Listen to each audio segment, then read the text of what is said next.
Hey, it's Dr. Martinez here, and I wanted to do the middle school new teacher orientation. We actually put this together in one shape or form, actually.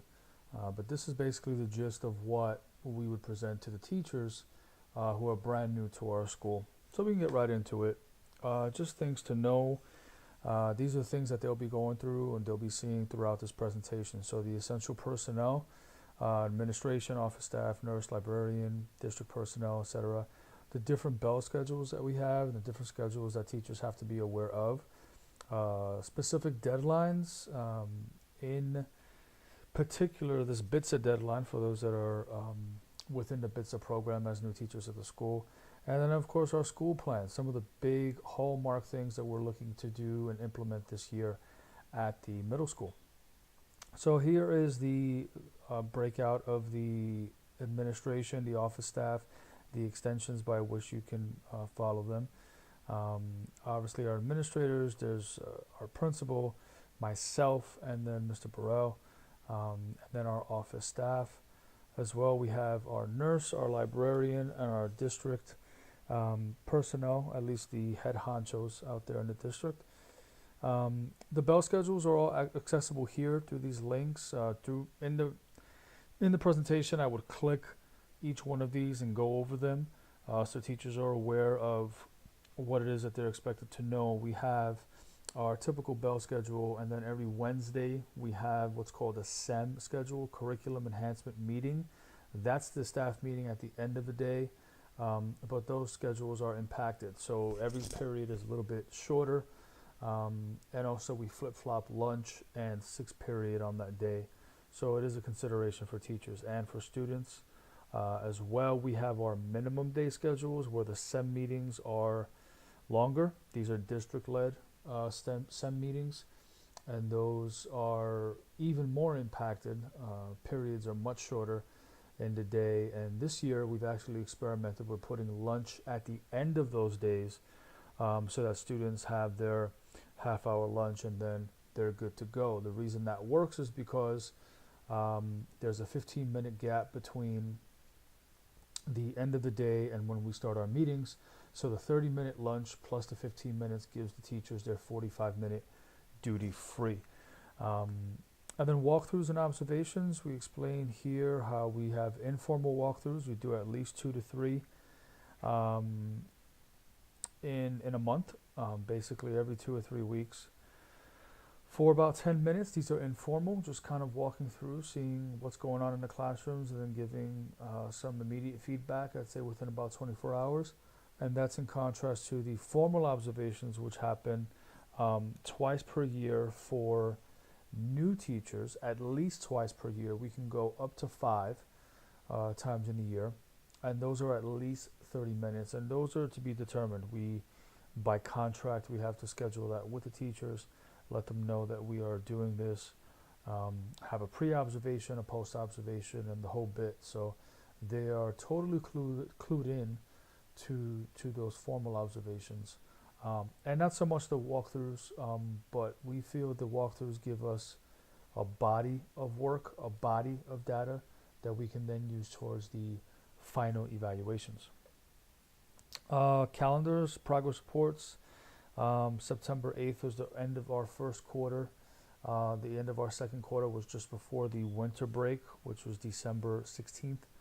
And then we have our the end of the quarter. So actually, let me go back. The progress reports are at the middle of each quarter. There's a progress report that goes out to the students. At the end of the quarter is when the report cards go out. So I'll just make that clarification. For the first quarter, September 8th was the progress report time, and October 31st was the end of the quarter. And in this case, in the second quarter, in November, we had our progress report, and December 16th was the end of the quarter, and we put the report cards out. So the end of each quarter is aligned with our district calendar. They're about 40 to 45 days each, and then I have a copy of that calendar there for teachers to view. So basically, it is spread out into quarters pretty evenly. um, and it's aligned with the district calendar. The elementary schools work in trimesters, so it is a little bit different when the students come to middle school, but it's also something for the teachers to be aware of. BITSA requirements, we have our BITSA provider here at the middle school, and we highly recommend that the teachers speak with her frequently, early and often, so that they can get with her and figure out what the requirements are for that. She's the BITSA coordinator for the district, so she's a very busy person coordinating all those things, but she does a great job.